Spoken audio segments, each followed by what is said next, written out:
On today's show, we interview the legendary author of the best-selling book, The Secrets of the Millionaire Mind. This book has sold over 4 million copies, and the author of this book, Harv Eker, hops on today's show to teach you and I about the power of doing whatever it takes and why rich people truly admire other successful people, while poor people typically resent super successful people.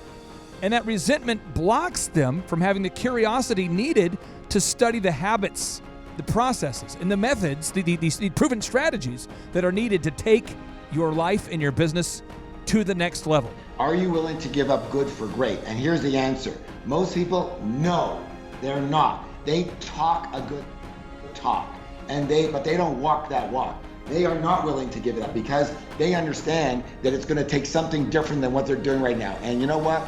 They are comfortable. And comfortable, everyone, listen closely now, is the kiss of death. If you are an enemy of average and you want to move beyond just surviving and into a place of financially thriving, today's interview with Harv Eker, the best-selling author of The Secrets of the Millionaire Mind, is the show for you.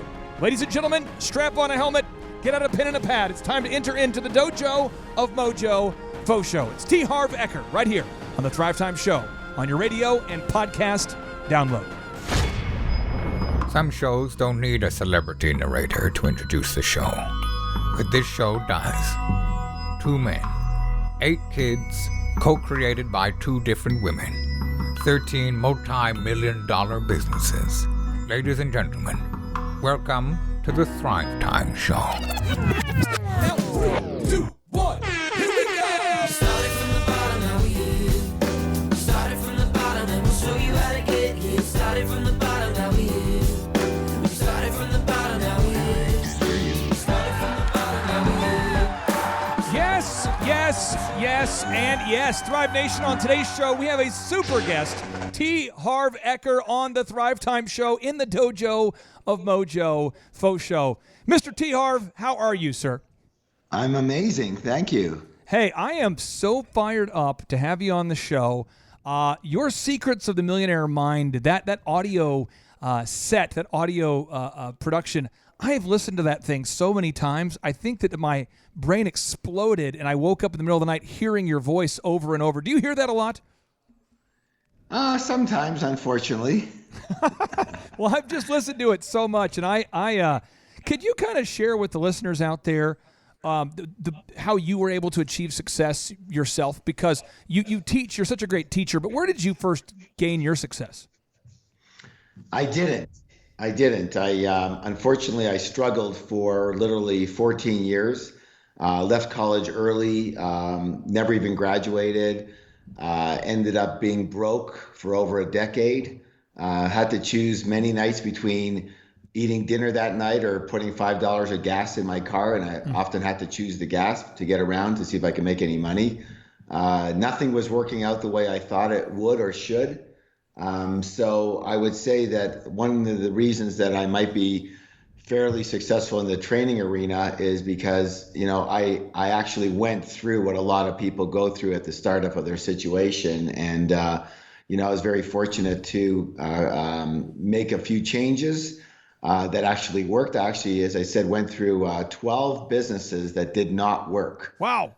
And, I'm sure a lot of your listeners understand that, it's all, and everybody understands, is like, you have an idea, right? And you are so excited about it, and this is it, and now you're going to be successful, and now you're going to get rich, and it's finally going to work, and then it implodes and nothing happens, and you lose a bunch of money. I've never gone bankrupt, but again, 12 businesses that did not work. And so, finally, after a little while, you start doubting yourself, right? And right.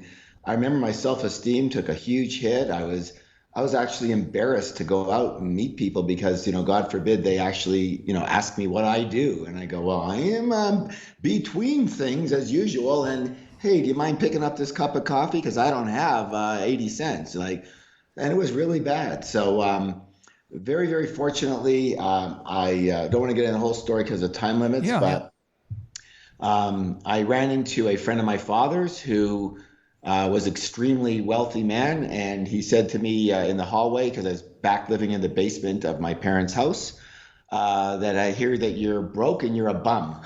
Oh. So he said, what do you want to do? I said, I don't know. I just want to be successful. I just want to be, make a lot of money and be rich and have a nice life. I don't know. He says, well, how do you want to do it? I said, in business. And he said, well, listen, one thing you have to understand is that, rich people, they work this very similar ways to each other, and broke people work similar ways to each other. And, if you want to be rich, there's probably something you don't know yet. And of course, being a brash young man at the time, I thought I knew everything, but he was right. And since I wasn't making any money anyways, and I was literally on, government assistance stuff, I said, what the hell? So for 6 months, all I did was study rich business people. And I found 7 principles that they seem to have in common. I put them to the test, and I started with a $2,000 credit card loan, and opened the world's first retail chain of fitness stores, and became a millionaire in 2.5 years. People started asking me like, oh my God, aren't you the same guy that still owes me $50? I went, oh yeah, my God, here's 100. I'm so sorry.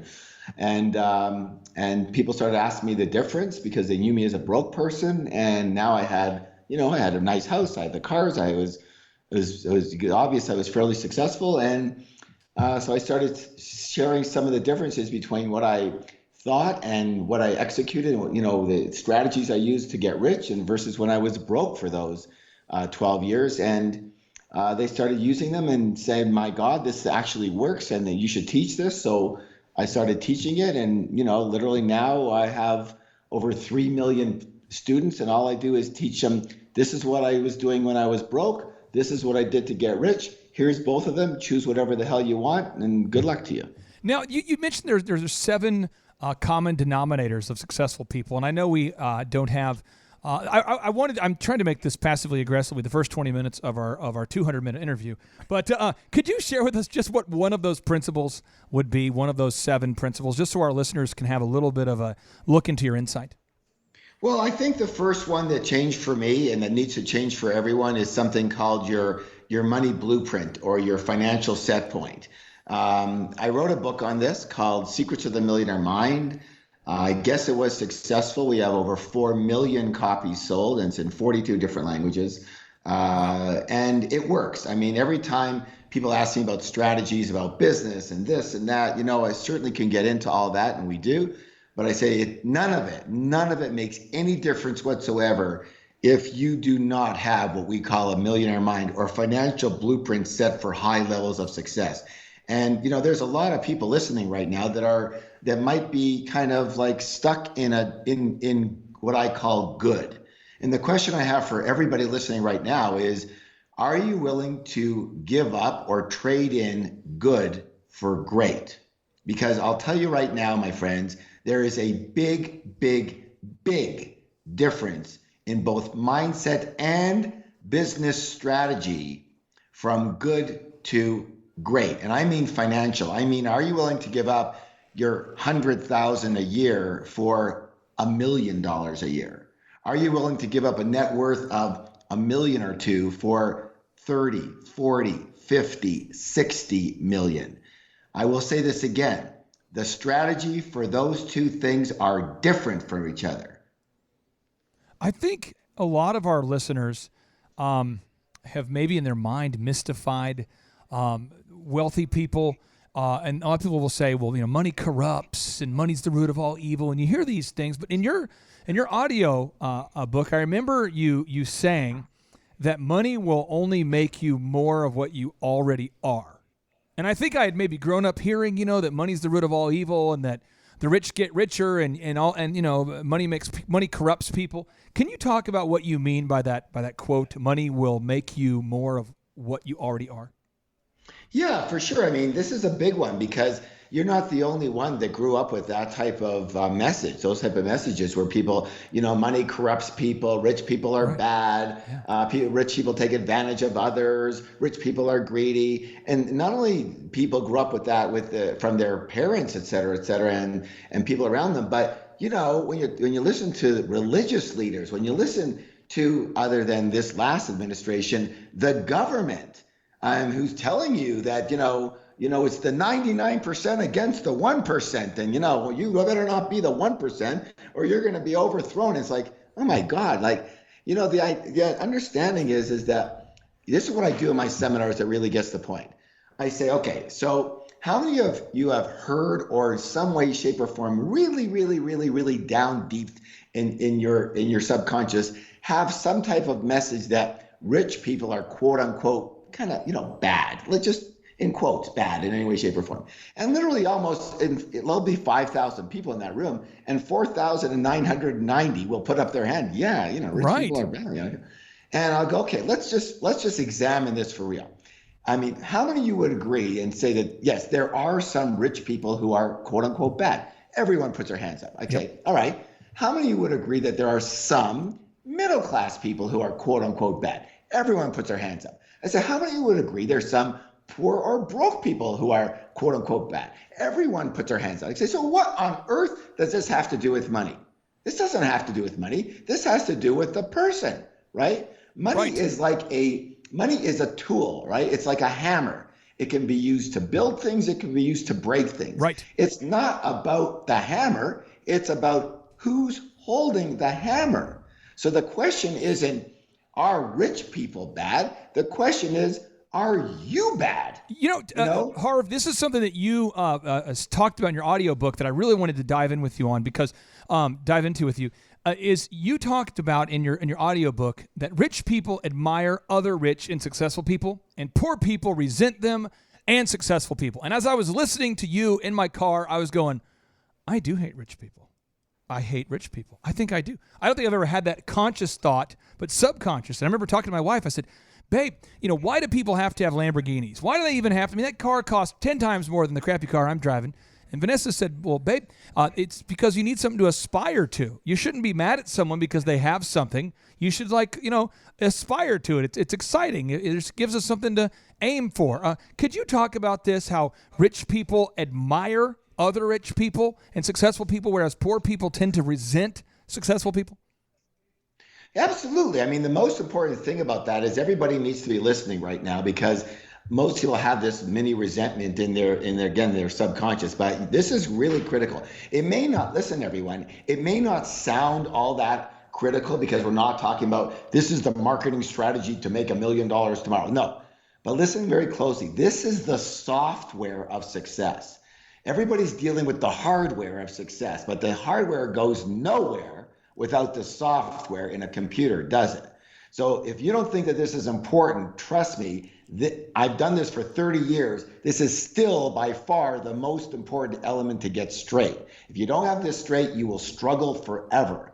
So bottom line, it's a great question, because if you believe in any way, shape, or form that rich people are bad and you want to be a good person, then guess what? You can never, ever, ever get rich. Never. It will never happen. You will sabotage yourself till the day you die because you believe somewhere deep inside that rich people are bad. So what do? Well, I'm talking to you right now from my home in Lake Tahoe. It's a private community, and the cheapest cabin here is $3.5 million, okay? And the average home goes for somewhere between 10 and 15 million.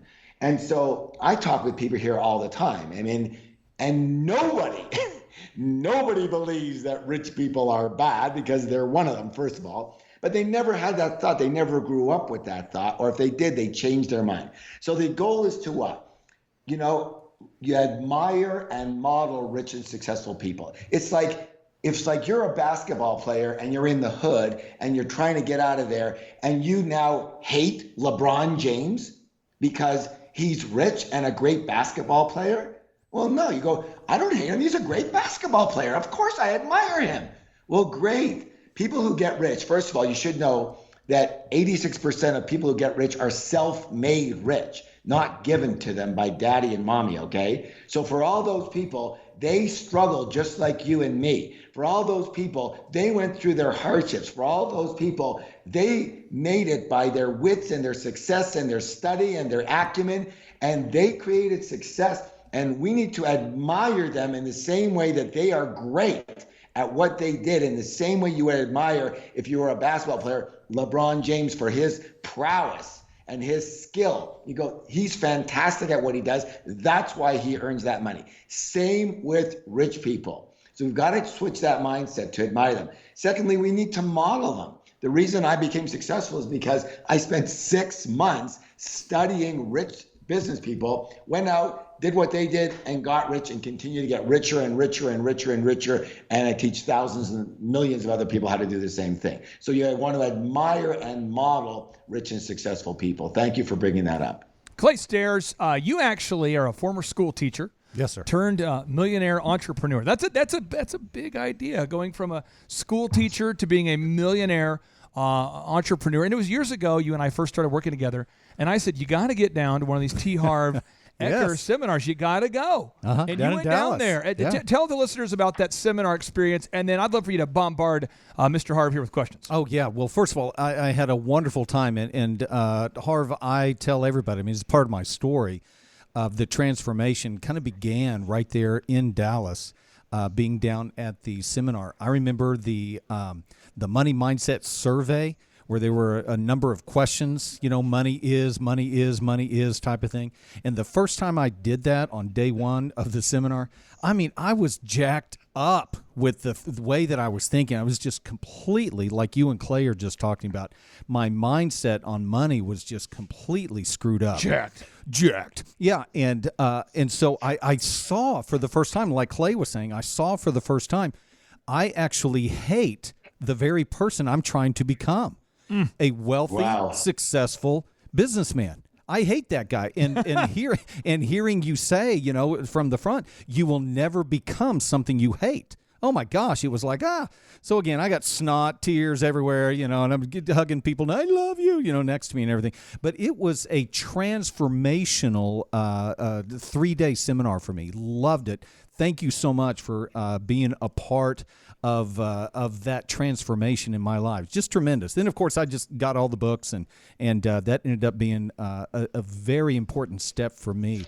And now that I am a business coach and work with clients across the country, this is one of the very things that I find when I am working with other clients is, like Clay was saying, they are stuck in being a solopreneur. They're stuck in being a self-employed person. And their thermometer, if I remember correctly, learning from you, they have this thermostat of about 80 grand, 60 to 80, maybe $100,000. Yep. And if they get more money than that, they just lose it. It just slips right through their fingers. And so my question to you is how can I encourage these business owners that have a business that is stuck in good? That's good. How can I encourage them with this whole thing of we've got to change your thermostat? You just want to reach through the phone and grab their brain. But, the Vulcan mind trick, last time I did it, I got slapped. So it didn't work so well. Yeah. Listen, you can lead a horse to water, but you can't force him to drink. So I always start with the goal, right? There's not for everybody. There's most people, listen closely here, do not want that. Like I started this whole conversation with, are you willing to give up good for great? And here's the answer. Most people, no, they're not. They talk a good talk, but they don't walk that walk. They are not willing to give it up because they understand that it's going to take something different than what they're doing right now. And you know what? They are comfortable. And comfortable, everyone, listen closely now, is the kiss of death. The kiss of death to high levels of success. If you want to be more successful, you must do something more and different than you're doing now, which means you must become uncomfortable. And the goal is to be, because what happens though is uncomfortable is what? It's temporary, right? Because you start doing something uncomfortable, but after a while it becomes what? comfortable. Right. So then you start doing something else. So it's not like, it's like going into water. At first it feels a little cold, but then it's like, hey, the water's great. Come on in. Well, it's exactly the same way with starting to do different strategies and have different mindsets around success and being willing to. The number one thing I say in my book is, number one, you must commit to wealth. You must say, I want to be freaking rich. And people say, well, what is rich? I'm rich in spirit. I'm rich in love. I go, no. That is not what we're talking about. That is a given that you want that. Great. No, we are talking about one thing. And that one thing is money. Okay. Rich in money. And to me, at least, I don't know where this podcast is going, but we're all over the world, but at least in America, for me to use, I'm going to say this, you don't have to agree with it. For me, the word rich, someone says, I'm rich. I'm thinking net worth of a minimum of 10 million. Minimum, okay? In these days and age. A freaking house costs 2 or 3 or 4 million. So if you can't wrap your head around that, then you need to start wrapping your head around that. When I say rich, I mean rich. So you're going to be going for a new net worth. I say everybody, all my students have one goal. And that goal is a net worth of a minimum of $10 million and an income of a minimum of $1 million a year. And so I need to have people change their ways of thinking, go, shoot, I haven't been thinking that, and that's what I want.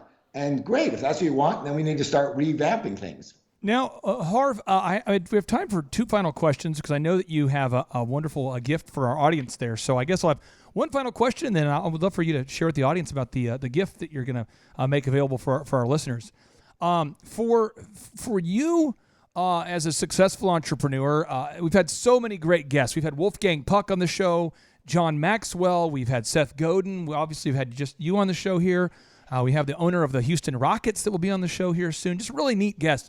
And it seems like every one of you has some sort of idiosyncrasy, some sort of superpower, some sort of daily morning routine or something you do that nobody else does that allows you to have super success. What is your idiosyncrasy or your thing that you do or your daily routine that you do that almost nobody else does? You know what? I was asked this pretty recently, and actually my son Jesse was asked, and he knows me pretty well. He goes, I don't think my dad actually has anything like that. And he asked me, and I go, no, I don't have anything like that. No, there's only one thing that I know that makes me successful, and that is I am strictly a whatever it takes freaking person. I am a success warrior. I will do whatever it takes. I will be up at 2 a.m, 5 a.m, write all day, do whatever I have to do all day, all night, whatever it takes. And most people are not like that. And I would venture to guess that every one of the people that you mentioned, the successful people that you mentioned, is like that. They have that, and that's a habit, my friends. That is a habit. The other thing that is I don't take any BS from anybody, especially myself. So that's the biggest thing. I don't buy into any belief system that I have that is non-supportive to my happiness and to my success. And the only one that will stop me and you from your success and your happiness is the voice inside your head. And I train myself, I work on that every single day to train myself. I use anchors, etc., to reorganize and master my own mind. And that's the only thing I know of that works for me. All right, Harv. Now, we were talking offline there, and you put together a little something special for our listeners out there. What do you have? Well, I know that a lot of your listeners are business owners. Yep. I know that a lot of them are looking, to grow and do better, hopefully. And as we said, if you don't have a net worth of 10 million at this point in time, and you don't have an income of at least $1 million a year, there's a reason. And the reason you don't have that right now is because of what you're doing right now. And what you're doing right now is a consequence of what you understand and the knowledge that you have. And so you got to go back to that part of it. And so I was in Maui not that long ago, and I have a home there, and I was just driving. I'm not going to get into the whole story, but I actually looked around me, and I have a Maui car, which is still, it's decent, but not like an incredible Porsche, whatever I've got now. But in the other homes. But I was looking around at 90% of the people were broke. And I'm not saying that your people are broke, but it's like, why are these people broke? Why are they not rich like me? Okay, why not? What is the problem here? I said, it just seems like I know what to do now to get rich. If you took away all my money right now, I guarantee I would be rich in literally 24 months. Like all of it, I'd be back to 5 or 10 million net worth because I know what to do. Okay, this is not rocket science. Right. And so I said, you know what? If someone could just make it simple for people, make it really easy to somehow go and put this down on paper and say, how do you go and get rich? And so the problem with a lot of people is they go, yeah, I want to be rich, but I also want to be a good person and help people. And, so I have this, dichotomy of what's going on in my head. So I ended up writing this book and putting down these 8 steps. Keep it simple. 8 simple steps to creating wealth, period, okay? And the book is called The Good Millionaire, How to Make a Lot of Money by Helping a Lot of People. Because that way you get to do the 2 most important things I believe in life. You get to serve others with your gift, and you get really, really rich, okay? Yeah. So these are 8 simple steps. It's called The Good Millionaire. It's very, very new. We've only put it out to our database, which is a few thousand people. The response has been more than overwhelming because people are going, oh my God. And here's the best thing. I wrote this book in the way I would read a book, which is I'm not going to read any book that takes me more than 60 minutes, period, over and out. I don't have the time or the inclination. You can read this entire book in 45 minutes and get it, my 25 years of experience and knowledge in teaching people in 45 minutes. It's full of graphics and it's done in an accelerated learning format, the way we do our seminars, Clay, the way you mentioned, whereby it ingrains in you, you learn faster, you remember more, and you have a lot more fun. 45 minutes, you will know exactly how to create wealth in any business you choose and help thousands of people by doing so. And so, I believe if you want to get rich, don't focus on money. Don't focus on money. Focus on helping people. And that's what this book entails and teaches you how to transfer helping people into millions of dollars, okay? And so I want to just do that. And so I want to gift, the word is gift, every one of your listeners with this book, complimentary. It is a hardback book. And so it's complimentary. All we ask is that your people take care of shipping. That's it. So we don't have to incur that expense. But the book's normally $24.95. It's complimentary to all your listeners. And I guess they go to harveker.com/clay and we can give it to them complimentary. So if they go to harveker.com/clay, they can get the free book? Absolutely. Harv Eker, I appreciate you for living up to what I expected you to deliver. And thank you for making a poor life choice and agreeing to be on my show. Wow. I really appreciate it. And I just want to say to everybody listening that, listen, if you are doing whatever you're doing right now, it's gotten to where you are right now. And to get somewhere else, you're going to have to do something else. I would encourage you to start with this book, The Good Millionaire. I will say that in my experience, if you read this and you can read it in one quick sitting, you will have a completely different take on what you're doing and how you're doing it. Execute it and then let Clay know how you're doing. That's harveker.com, harveker.com/clay to get your free copy of the book. Just pick up the shipping and handling. Harv Eker, I appreciate you more than you could possibly know, my friend, and I hope you have an awesome rest of your day. I appreciate you. Thank you so much. And thanks to everybody, and bless you all. And now, without any further ado, we'd like to end each and every show with a boom, which stands for big, overwhelming, optimistic momentum. Ladies and gentlemen, if you're ready, are you prepared? I'm prepared. Are you want me to wait? Okay, you're ready. Here we go. 3, 2, 1, boom.